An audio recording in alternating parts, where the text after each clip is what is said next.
ताईसाहेब, महाराज, ताईसाहेब आम्हाला महाराज म्हणू नका. दादासाहेब म्हणा, युवराज म्हणा, हवं तर बाळ म्हणा. लहानपणी आम्हाला बाळच म्हणायचात ना. होय, परंतु आता आपण छत्रपती आहात, स्वराज्याचे मालक आहात. तुम्हाला दादासाहेब कसे म्हणावे? ताईसाहेब, छत्रपती झालो असलो तरी तुमच्यासाठी आम्ही अजून बाळराजेच आहोत.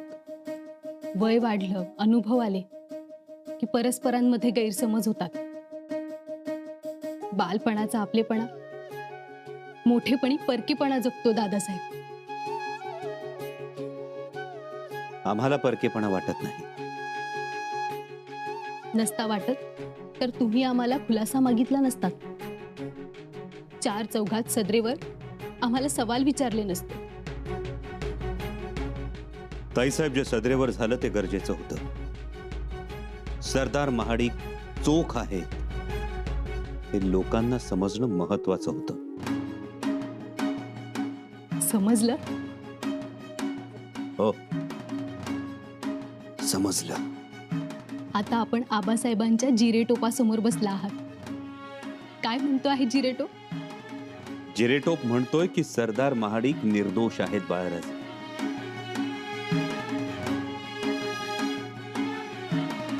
तुम्हाला काय म्हणतोय जिरेटोप? जिरेटोप म्हणतोय तुमच्या दादासाहेबांनी जे काही केलं ते योग्यच केलं, कारण आम्ही त्यांना शिकवण दिली आहे न्याय करण्याची, न्यायात भेदभाव न करण्याची. आणखीन काय म्हणतोय जिरेटोप तुम्हाला? म्हणतोय की तुमच्या ताईसाहेब तुमच्यावर रागावणार नाही. तुम्हाला? जिरेटोप म्हणतोय तुमचे दादासाहेब आता छत्रपती म्हणून शोभून दिसत आहेत, सर्व आघाड्या नीटपणे चालवत आहेत.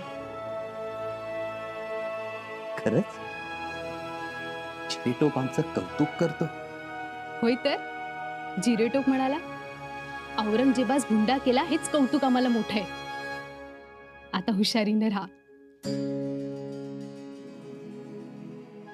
आम्हाला म्हणाला, सर्वांच्या मनातल्या शंका आता दूर झाल्या, आता वेगानं घोडदौड करा.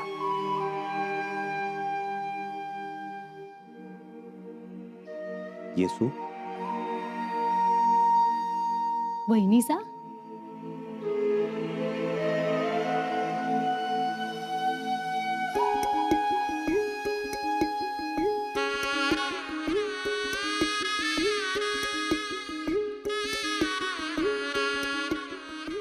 जिरेटोप तुमच्याशी संवाद साधतोय, परंतु आम्हाला हुकूम केलाय. ताईसाहेब आल्या, त्यांना थांबवून ठेवा. चोळी बांगडी केल्याशिवाय पाठवूच नका. नको नको, आता आम्हाला जायला पाहिजे. आमचं नका ऐकू, पण त्या जिरेटोपाचं ऐकावं लागेल.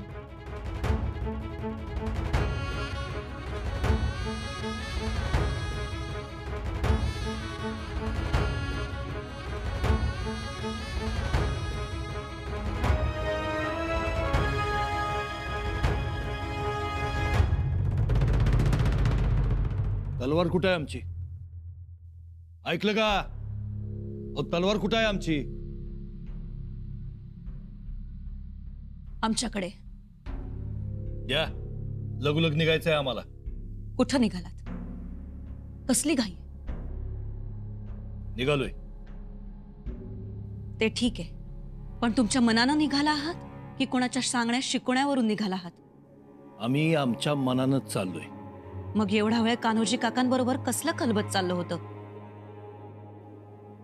तुम्ही त्यात दखल देऊ नका. आम्ही विचारलंय तेवढं सांगा. तुम्हाला एकदा सांगितलं आम्ही, तुम्ही त्यात दखल देऊ नका. हे पहा, तुम्हाला हात जोडून सांगणं आहे, तुम्ही कोणाही बरोबर जा, पण कान्होजी काकांबरोबर जाऊ नका. का? त्यांची तोंडची भाषा आणि हातावरची रेषा बदलली आहे. तुम्ही त्यांच्या नादाला लागू नका. आणि तुम्ही आम्हाला सल्ला देऊ नका. कसं वागावं, काय वागावं आम्हाला बी कळतंय. तुम्हाला रायगडाची शपथ. 4 रायगडाची तुम्ही आम्हाला शपथ घालताय. त्याच रायगडावरनं सरदार शिर्क्यांनी कधी काळी राज्य केले. लई बोलायला लावू नका आम्हाला. आता आपण स्वराज्यात आहोत. म्हणूनच आज पावतर गप्प होतो. पण आता गप्प नाही बसणार आम्ही. हे पहा, आपण आहोत त्यात समाधानी आहोत. स्वराज्याला बाधा येईल असं काही वागू नका. तुमचं नाव मोठं आहे. महाराजांचे जावई आहात तुम्ही. नाव सोनूबाई आणि हाती कतलाचा वाळा. काय उपयोग त्याचा? त्यापेक्षा वाटते कान्होजी काकांचंच बरोबर आहे. काही बरोबर नाही. उलट अशा काळात तुम्ही दादासाहेबांसोबत राहायला हवं. ऐका माझं. बाजूला व्हा. नाही होणार. राजकुमार बाई बाजूला व्हा.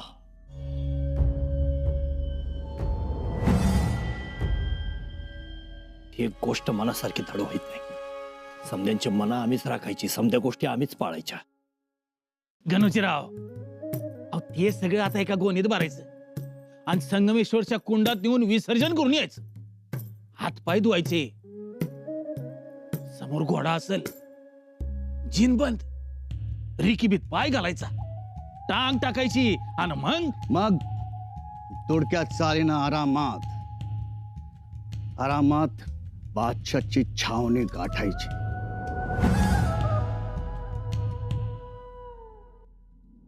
काजी हाय तर तुम्ही?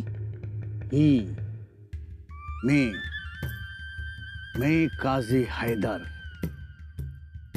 काजी हाय तर तुम्ही स्वराज्याचे न्याय करणार. अहो, तुमचा न्याय करायला आलेत. हा, ते म्हणले चला मी येतो शृंगारपुराला. मी बोलतो एकदा गणोजीरावांशी. म्हणलं चला. नाही म्हणजे आलात ते बरंच झालं. हो पण गणोजीराव, मी इथे आलो ते तुमच्यासाठी नाही, तर तुमच्या वडिलांसाठी. तुमचे वालिद आणि आमची खूप अच्छी दोस्ती होती. बहुत बड़ा दोस्ताना था. पिलाजी शिर्के वो बहुत ही नेक इंसान थे, बहुत ही उम्दा इंसान. त्यांनी महाराजांकडून वतन मागितलं आणि महाराजांनी ते देण्याचं वचनही त्यांना दिलं. महाराजांच्या एका शब्दावर ते गप्प बसले होते की नाही?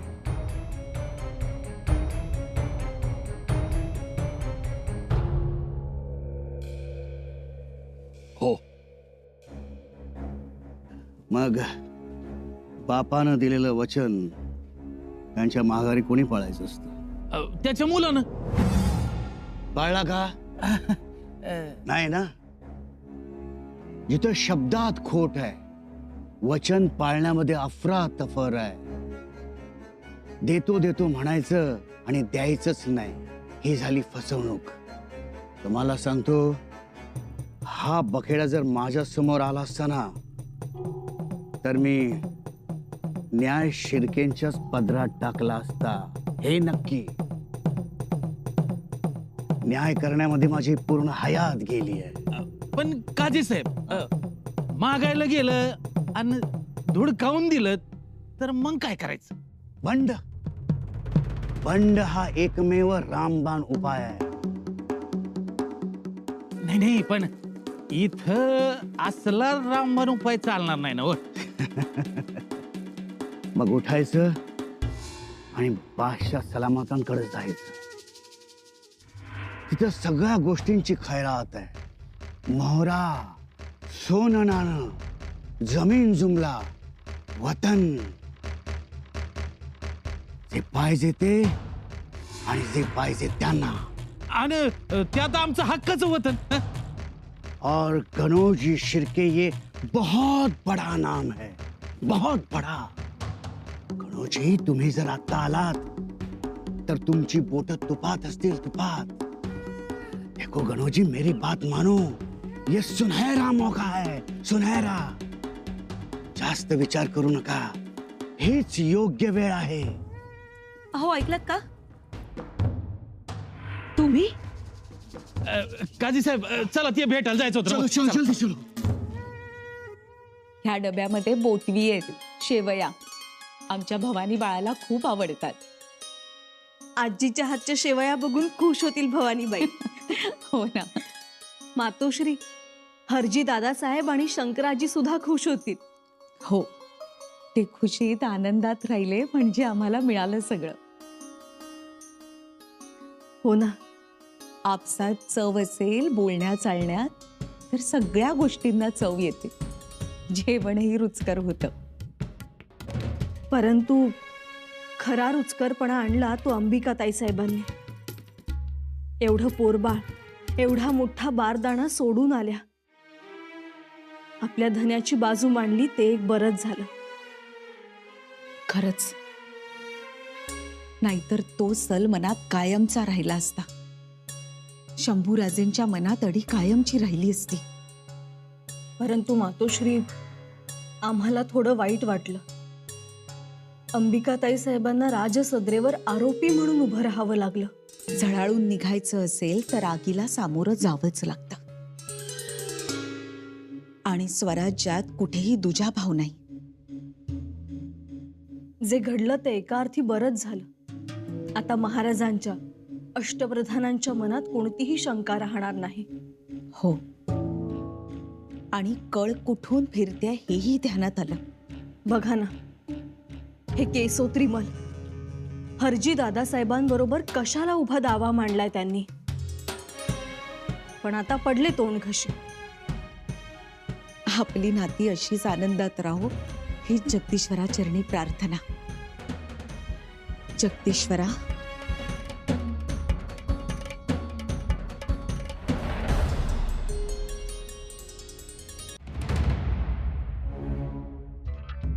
गेले, पळून गेले. पळून जायचंच होतं तर हे लोक आले कशाला होते? हे लोक परत इथे फितवण्यासाठी येणार असतील तर सांगून ठेवा, याद राखा म्हणावं. आणि तुम्हाला पण सांगून ठेवते, हे आम्हाला आवडणार नाही.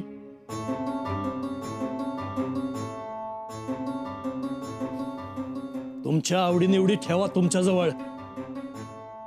आणि एक सांगून ठेवतोय, इथनं मोरं आमच्या कामकाजात दखल द्यायची नाही. अहो, असं काय करताय? काय मिळणार आहे तुम्हाला या सगळ्यातून? बाकी सगळं राहू द्या, निदान आपल्या थोर कोळीचा तर विचार करा. आमच्या थोर कोळीचा विचार करायला पाहिजे होता तुमच्या बंधुराजांनी. केला का त्यांनी? दिली का आम्हाला दाद? अहो, पण तुम्हाला काय त्या वतनाचं पडलंय? एवढा शृंगारपूरचा सुभा तुमच्या ताब्यात आहे. छत्रपती तुमचे सासरे मेवणे, स्वराज्याची महाराणी तुमची सख्खी बहीण, आम्ही स्वतः शिवकन्या तुमची पत्नी झालो, गृहिणी झालो. एवढा सगळा मान सन्मान तुमच्या पाठीशी असताना काय अडलंय? हे बघा, आम्हाला बी कळतंय. आमच्या समोर पंचपक्वान्नाचं ताट आहे, पण एक गोष्ट नाही त्यात, मीठ. आमच्यासाठी मीठ म्हणजे वतन आहे, वतन. आता मिठाशिवाय या सगळ्या जेवणाला चव नाही, हे आम्ही तुम्हाला सांगायचं? सगळा दर्या तुमच्या हवाली केलाय आणि तुम्ही मीठ मीठ करत वणवण फिरताय. हे बरं नाही. बरं बरं, कळतंय आम्हाला बी. आमच्या मामनजी साहेबांचं धोरण तरी ध्यानात ठेवा. त्यांनी आमच्या दादासाहेबांवर छत्र धरलं. स्वराज्य उभारणीत मामनजी साहेब आमच्या आबासाहेबांसोबत खांद्याला खांदा लावून उभे होते. बास, हे सगळं तोंडपाठ आहे आम्हाला. तोंडपाठ आहे ना, मग तसं आचरणी करा. कशाला बाजार बुणग्यांच्या मागं फिरताय? हे काझी एवढ्या सन्मानानं त्यांना न्यायासनावर बसवलं, पण ते बादशहाच्या मोठेपणाची पुंगी वाजवत आलेत. जनाची नाही, निदान मनाची तरी थोडी. बाईसाहेब, ते इथं आल्यात आमच्या भल्यासाठी. आपल्यानी माया सोडली तर दुसऱ्या इथं आमच्या बरोबर. आम्हाला जे पटेल ते करतो आम्ही.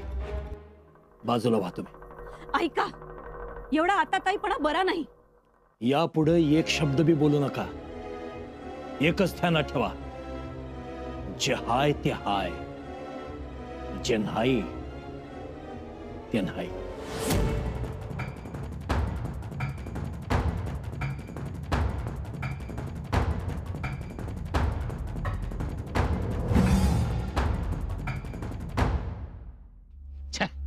थोडक्यात गडबड झाली. हा म्हणायला आणि बाईसाहेब यायला एकच गाठ पडली. पण गणोजीराव काय आता इथं थांबतील असं मला वाटत नाही. राग रंग तर तसाच दिसतोय. हा आणि आलं आपल्या सोबत तर आपली पद बादशाच्या मोर वाढणार एवढं आमकाच. बादशाह सलामत आपल्यावर खुश होतील, खुश. या आपल्याला कळतंय. गणोजीरावांच्या कुठं लक्षात येते. आता पाव तर 7,000ची माणसं मिळाली असती त्यांना. आपल्याला हे दम धरायला पाहिजे. दमानच तर घेतलंय. किती मिनत्या आणि किती विनवण्या केल्या हे माझं मला ठाव. कान्होजीराव, लक्षात ठेवा, तुम्हाला या गोष्टीचं फळ मिळणार. आता ती वेळ जवळ आली. हा हे पटलं मला. म्हणजे जसा हरजीरावांचा बैल छावणीत आला तशी माझी खात्री पटली का जो न येणारा माणूस होता तो आला. म्हणजे बादशाह आता जिंकणार. जिंकणार, जिंकणारच. हा. ही काळ्या दगडावरची रेष आहे. अहो, रेषा काळ्या दगडावरची नाही, माझ्या तळहातावरची आहे. बघा की एकदा ती रेषा आता अशा काही डुशा मारायला लागली का विचारतो सोय नाही. बादशाह सलामतने तर खजिनाचं तोंड मोकळ केलंय. मला तर एवढ्या मोहरा दिला काय सांगू तुम्हाला. माझ्या तर आयुष्याची ददातच मिटली. अहो, माझ्यासाठी सुद्धा हात आकडता घेत नाही. आता मागच्या आठवड्यात म्हणलं का घोडा घ्यायचा, अशा 25 मोहरा काढून दिल्या. हा. जर आपली एवढी चांदी आहे तर गणोजीरावांचं काय.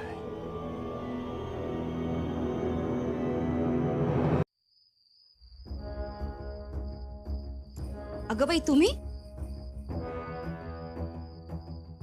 या की. काय झालं, कुणाला शोधताय? अहो, आमची स्वारी दिसली का हो? नाहीतर नाही, घरी नाही, परसदारातही नाही. अहो, मग बागेत बघितलं का? नाही, पागेतही नाहीत. तेही नाहीत आणि त्यांचा घोडाही नाही. अहो, मग गेला असतील रपटीला. नाही हो, कसली रपेट. आम्हाला तर लक्षणं काही चांगली दिसत नाहीत. अहो, गणोजीराव गुणाचा पुतळा आहेत. रामचं हे ध्यान सारखं त्यांच्या डोक्यात काहीतरी भरवत असते, त्यामुळं ते असं वागायला लागल्यात.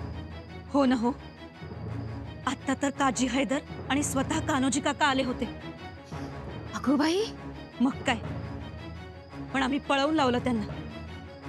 खरं तर खडे बोल बोलणार होतो, पण ते थांबले नाहीत, पळालेत ते. बघा असं करतात हे.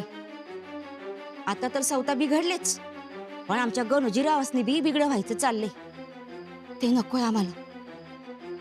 कुठे गेले असतील हो? अहो, नका जीव खाऊ, येत्याल. गणोजीरावासनी बी भलं बुरं कळतंय की हो. पण खरं सांगू, जाणाऱ्यातले असते तर गणोजीराव ह्यांच्या आधी गेले असते, पण ते तसे नाहीत. ती खात्री आहेच आम्हाला. पण म्हणतात ना, मन चिंती ते वैरी न चिंती. आम्ही येतो पाहून. दिसलेत तर थांबवा त्यांना, आम्ही पुन्हा येऊ.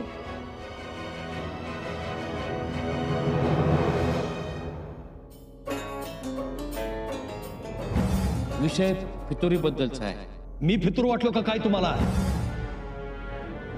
बापानं दिलेलं वचन त्यांच्या माघारी कोणी पाळायचं असतं.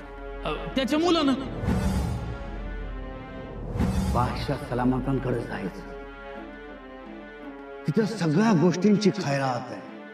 मोहरा, सोनं नाणं, जमीन जुमला, वतन. इकडं औरंगजेब न मागता वतन देतोय आणि इकडं महाराज उडवा उडवीची उत्तर देते. हक्काचं वतन असून चोरासारखं मागायची वेळ आली आमच्यावर. काय करावं आम्ही?